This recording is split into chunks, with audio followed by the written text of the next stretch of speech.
The original Planet of the Apes film, released in 1968, is a cornerstone of science fiction cinema whose legacy has endured through the decades into an ever-expanding saga.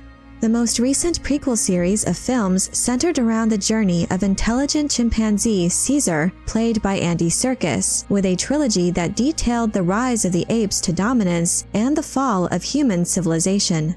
Following its success, a fourth movie in the rebooted series timeline was announced. Kingdom of the Planet of the Apes features an intriguing evolution for the franchise, as it appears the film series is now at the point in time that more closely resembles the setting of the original 1968 film, where intelligent ape society now reigns and oppresses primitive humankind.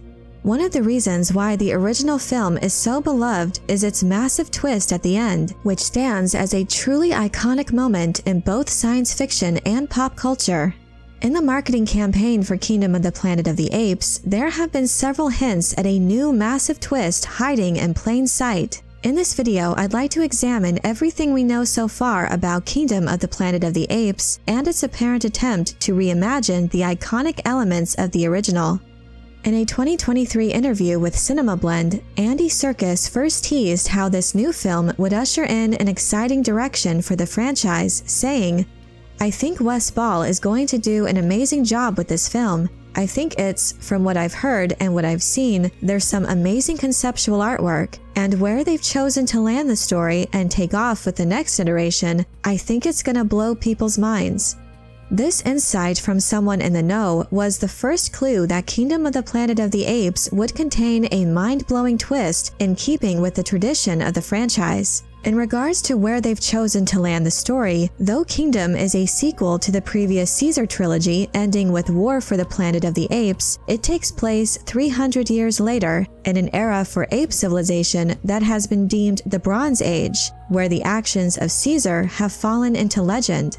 The official synopsis for the film is as follows. Set several generations in the future following Caesar's reign, in which apes are the dominant species living harmoniously and humans have been reduced to living in the shadows.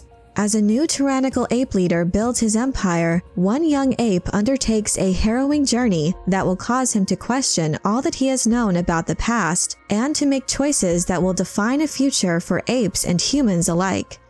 Many viewers have noted that the marketing material contained several elements that appeared to be a direct nod to the spirit of the original film franchise, particularly in the social dynamics of the apes and their oppression of primitive humanity, with similar scenes depicting their being hunted on horseback and captured by the apes. There is one particular story element that stands out as the strongest indication that this film is aimed at reimagining what made the original so compelling. In the 1968 movie, ape society was portrayed as a theocracy with a strict caste system, with the government and religious branches deeming the desolate forbidden zone off-limits to all apes. This restriction was revealed to be an effort to avoid potential harm to their society by keeping the truth of human and simian history a secret. It is later revealed the Forbidden Zone was once a lush paradise that humans destroyed, as only remnants of their once advanced civilization could be found there. However, the ending revealed that astronaut George Taylor didn't end up stranded on some strange distant planet. He discovered that the Forbidden Zone was actually the island of Manhattan that had been devastated by nuclear war, leaving it a wasteland. As he looks upon the ruins of the Statue of Liberty, he curses humanity for destroying itself. In Kingdom, actor Owen Teague, who plays the lead protagonist as the chimpanzee Noah, said in an interview with Total Film that Noah belongs to a community of apes called the Eagle Clan, and that his clan has its own kind of lies, saying, "They're an isolationist society. It's a small village, but they have a territory, and Noah isn't allowed outside that territory. The majority of the clan are kept within the boundaries." Given the passage of hundreds of years since Caesar's death, and the fact that many of the details of his legacy have been long forgotten to time, it certainly sounds as if the truth of human and simian history is once again being suppressed in an effort to maintain control and societal order. With this in mind, a new twist to the story that mimics the original film revolves around the female human protagonist, May. Portrayed by Freya Allen, May is described simply as a woman with a mysterious past. It is hinted that she is not like the other primitive humans. She exhibits smarter behavior and is seen sporting a modern style of clothing with pants and a tank top, a stark difference from her fellow humans dressed in rags. Additionally, one of the final trailers for the film put any suspicion about her unique nature to rest, as she is heard speaking, introducing herself as May to the chimpanzee Noah and orangutan Raka, who both react with utter shock. Similar to the original 1968 film, Noah and Raka appear to be taking on the simian protagonist roles originally held by Zira and Cornelius, who worked to protect Charlton Heston's astronaut George Taylor.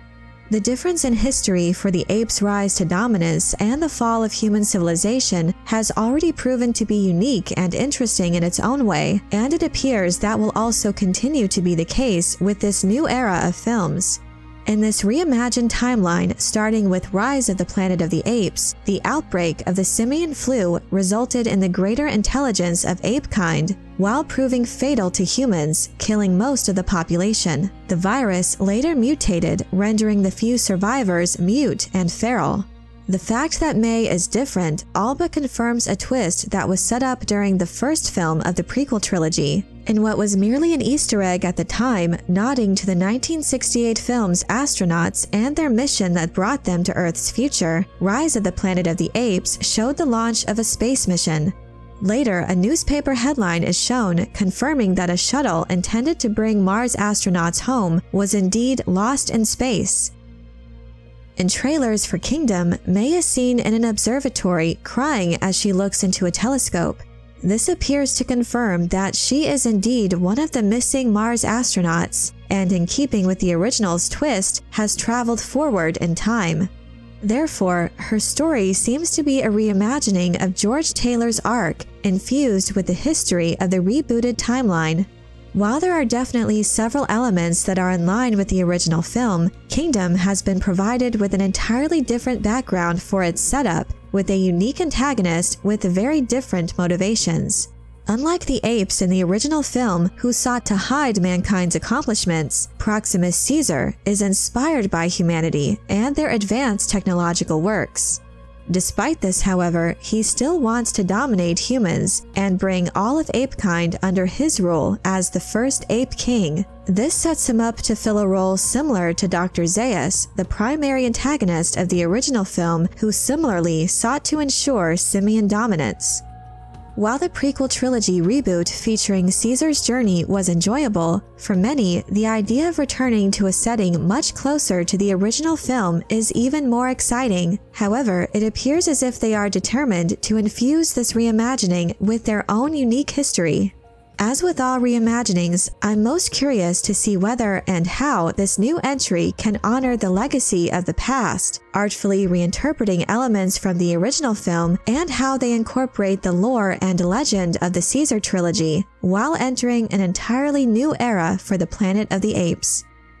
But I'm curious to know what you think about Kingdom of the Planet of the Apes and its apparent attempt to reimagine the iconic elements of the original 1968 film. Do you find the setting of this new era of the franchise more intriguing than the prequel films? Let me know your thoughts in the comment section below.